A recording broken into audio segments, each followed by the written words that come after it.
Эзэн үндэсний байгууллагын байгаль орчны ассамблеийн даргын сонгуульд нэр дэвшүүлсэн Монгол Улсын байгаль орчин ногоон хөгжлийн сайд оюун чуулганы төлөөлөгчдийн олонхын дэмжлэгээр Улс ассамблеийн даргаар сонгогдлоо. Улсыг хурлдах Монгол Ардын намын бүлгийн ээлжид хуралдаа өчигдөр болж Монгол Улсын 2013 онд төсвийн гүйцэтгэлд хийсэн аудитын газрын тайлан хэлэлцжээ. Энэ хоёр хэд хэдэн ноцтой зөрчил илэрсэн тухай аудитын газрын дарга онсорч зарим байгууллага алдсан албан тушаалтны нэрийг зарлахаа хэлж байсан юм а. Тэгвэл Улсыг хурлдах Монгол Ардын намын бүлэг 2013 оны төсвийн гүйцэтгэлийг хэлэлцээд зарим асуудлыг нягтлан шалгаж нэр устаан зарлах ёстой гэж үзжээ. Монголын залуу хуульчид клубын дэргүүн Ган тамир авилгатай тэмцэх газрын дэд дарга хурцтай холбоотой асуудлаар мэдээлэл хийж үндсэн хуулийн цэцэд хандгалсан тухайга мэдэгджээ.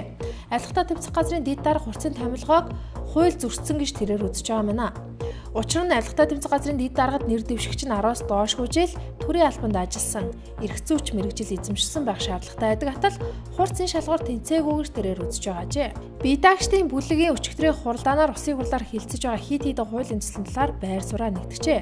Тухайлбал засгийн газраас өргөн мэдүүлсэн ашигт малтмлын тухай хуулинд өөрчлөлт оруулах тухай хуулийн төслийг дэмжих боломжгүй гэж үзсэн байна.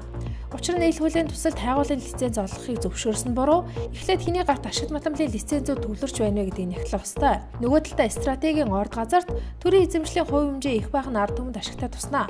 Мөн газрын төсний тухай хуулийн төслөнд шинжилсэн найруулгын төсөл нь Монгол Улсын эрх ашигыг хөндөж байгаа ийм төслийг Улсын хурлаар батлуул ерөнхийлөгчийн хориг тавихыг хүлээнэ.